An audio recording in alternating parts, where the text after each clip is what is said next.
रात के करीब 2:30 बजे थे। एक पुलिस ऑफिसर अपनी ड्यूटी करके अपने घर जा रहा था। चारों तरफ बिल्कुल सुनसान, ठंडी ठंडी हवा अपने आप में डरावना लग रहा था। पुलिस अधिकारी अपनी जीप में बैठे सरसराते हुए जंगल की ओर तेजी से आगे बढ़ा। तभी रास्ते में एक औरत दिखाई दी जो सफेद साड़ी में खड़ी थी। पुलिस ऑफिसर अपनी जीप को ब्रेक लगाया और धीरे धीरे चलने लगा। जैसे ही वह औरत के पास पहुंचा, उसने देखा कि औरत बिल्कुल चुपचाप सड़क के किनारे खड़ी थी। उसके बाल खुले हुए थे और चेहरा झुका हुआ था। ठंडी हवा के झोंकों से उसकी सफेद साड़ी उड़ रही थी और एक अजीब सी सरसराहट जंगल में गूंजी। पुलिस ऑफिसर ने खिड़की से झांकते हुए पूछा, मैडम, इतनी रात को यहाँ क्या कर रही हैं आप? कोई परेशानी? वह औरत थोड़ी रुकी और फिर बोली, मैं यहीं पास में रहती हूँ। मेरा घर यहाँ से थोड़ी दूर पर ही है। मैं यहाँ रोज टहलने आती हूँ। पुलिस अधिकारी बोला, क्यों? क्या तुम्हें डर नहीं लगता इतनी रात को, और वह भी अकेली? ना कोई आगे ना पीछे, बिल्कुल सुनसान जंगल। अब यहाँ इतनी रात में मत आया करो। चलो मैं तुम्हें तुम्हारे घर छोड़ देता हूँ। औरत ने कहा, मैं आपके ऊपर भरोसा क्यों करूं? हो सकता है आप मेरे अकेले का फायदा उठाएं और मेरा चीर हरण कर दें। पुलिस बोला, आप यह कैसी बातें कर रही हैं? मैं एक जिम्मेदार पुलिस वाला हूं और साथ ही किसी का पति। यही मेरा काम है और दूसरों की रक्षा करना भी। औरत जीप में बैठ गई और दोनों जाने लगे। रास्ते में वह औरत पुलिस को घूर रही थी। अधिकारी बोला, क्या हुआ मैडम, आप मुझे ऐसे क्यों देख रहे हो? क्या मैं आपको चोर डाकू लगता हूँ? ऐसी बात नहीं है। मैं सोच रही थी कि बहुत कम ही लोग होते हैं आपकी तरह जो बहुत ही ईमानदार होते हैं, लेकिन मैंने बहुत से लोगों को देखा है लिफ्ट मांगते समय। वह अकेली औरत को देखते ही भूखे शेर की तरह कूद पड़ते हैं। ना उनके अंदर रहम होती है ना दया। बातें करते करते वह एक सुनसान जगह पर पहुंच गए। औरत ने कहा, आ गया मेरा घर, मुझे यहीं उतार दो। पुलिस ने देखा घनघोर अंधेरा, बिल्कुल सुनसान जंगल, दूर दूर तक कोई नहीं, सिर्फ एक कब्रिस्तान दिख रही थी। वह बोला, यहाँ तो कोई घर नहीं, सिर्फ कब्रिस्तान है। क्या तुम्हारा घर कब्रिस्तान में है? औरत बोली, हाँ। अधिकारी उसकी बात सुनकर डर गया और एक कदम पीछे हट गया। औरत बोली, डरो मत, मेरा कहने का मतलब कब्रिस्तान के पीछे। ओह अच्छा, तो ऐसा बोलो, मैं तो डर ही गया। अच्छा तो मैं चलता हूँ, ध्यान से जाना, और हाँ, इतनी रात में टहला मत करो। अधिकारी के जाने के बाद वह औरत अचानक गायब हो गई। दूसरे दिन भी जब रात को पुलिस अफसर अपनी ड्यूटी से वापस घर आ रहा था, तो वह औरत उसी जगह पर खड़ी दिखाई दी जहां पहले दिन खड़ी थी। पुलिस अफसर उसी के पास गाड़ी रोककर जीप से बाहर आया और बोला, आप इतनी रात को फिर? मैंने आपको बोला था कि इतनी रात में मत टहलो, क्योंकि इतनी रात में यहाँ रास्ता खतरों से खाली नहीं रहता। औरत बोली, मैं अपने घर में अकेली रहती हूँ और बोर हो जाती हूँ, इसलिए मन बहलाने के लिए टहलने। अफसर कहता है, क्यों ना तुम मेरे कमरे पर चलो, वहाँ आप आराम से रह सकते हैं। बस आपको केवल खाना बनाना पड़ेगा और जब मन शांत हो जाए तो आप घर चले जाना।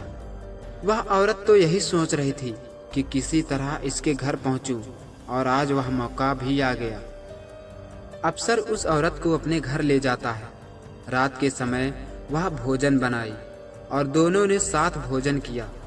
जब सोने का समय हुआ तो औरत ने कहा, चारपाई तो एक ही है, हम सोएंगे कहाँ?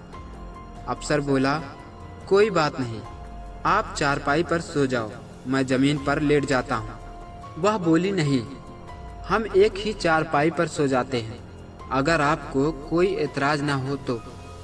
एक बार तो अफसर ने सोचा कि मना कर दूं, लेकिन वह इतनी सुंदर थी कि उसका चेहरा देखकर नकार नहीं पाया। पहली रात तो ऐसे ही गुजर गई। दूसरी रात जब वो सोने लगा तो औरत ने अफसर को चिमटी काटी। औरत की ये हरकत देखकर अफसर समझ गया कि आखिर माजरा क्या है। उसी रात वे दोनों समागम में डूब गए।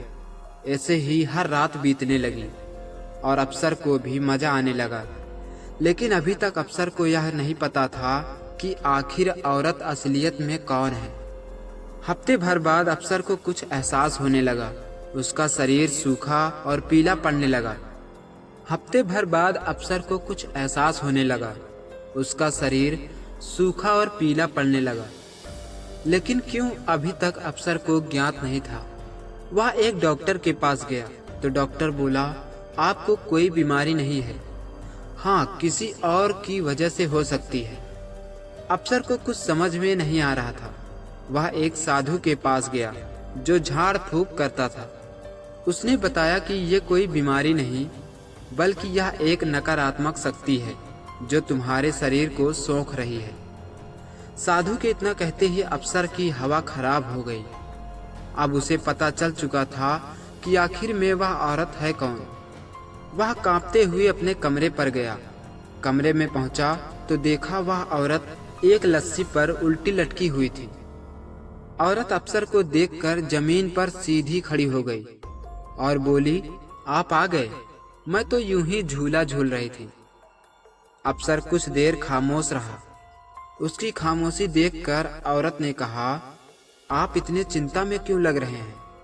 अफसर लड़खड़ाते हुए कहा, कुछ नहीं, मैं सोच रहा था कि आज तुम्हें सैर कराने ले चलूं, इसी बहाने कुछ हवा भी लग जाए।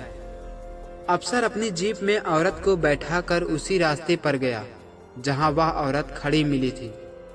कब्रिस्तान के सामने जीप पहुंची ही थी कि औरत बोली, रुको, मैं यहाँ थोड़ी देर टहलना चाहती हूँ। अफसर ने जीप को ब्रेक लगाया और पीछे मुड़कर कुछ कहना चाहा, लेकिन जैसे ही अधिकारी ने पीछे मुड़कर देखा, वहां कोई नहीं था, न वो औरत न उसकी परछाई।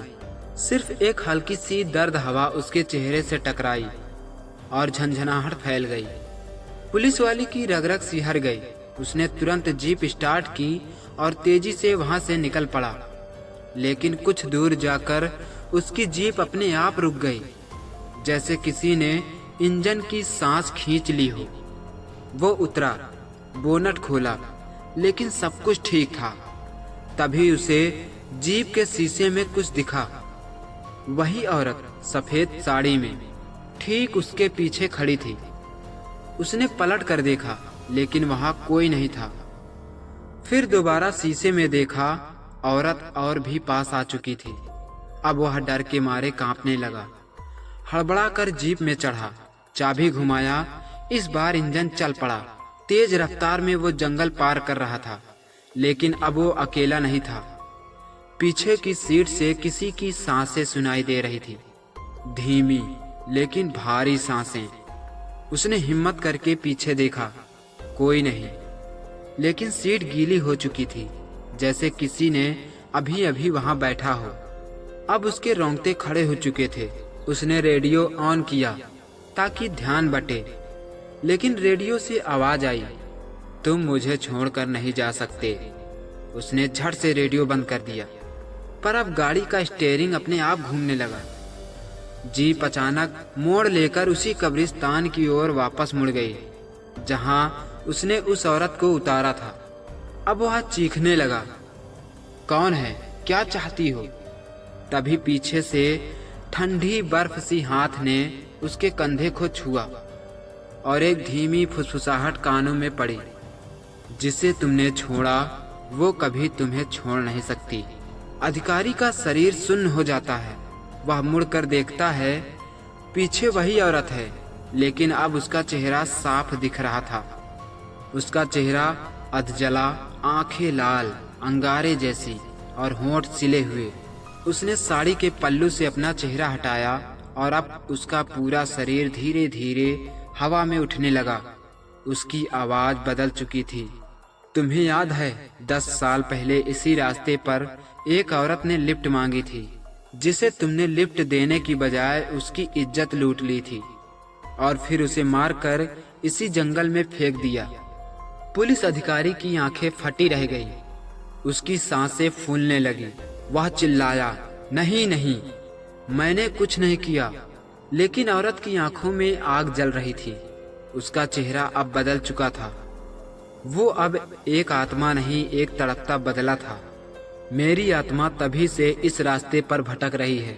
मैं हर उस इंसान के साथ ऐसा करती हूँ जो तुम्हारे जैसे होते हैं, लेकिन आज मुझे वो मिल गया जिसने मेरी जिंदगी छीनी थी।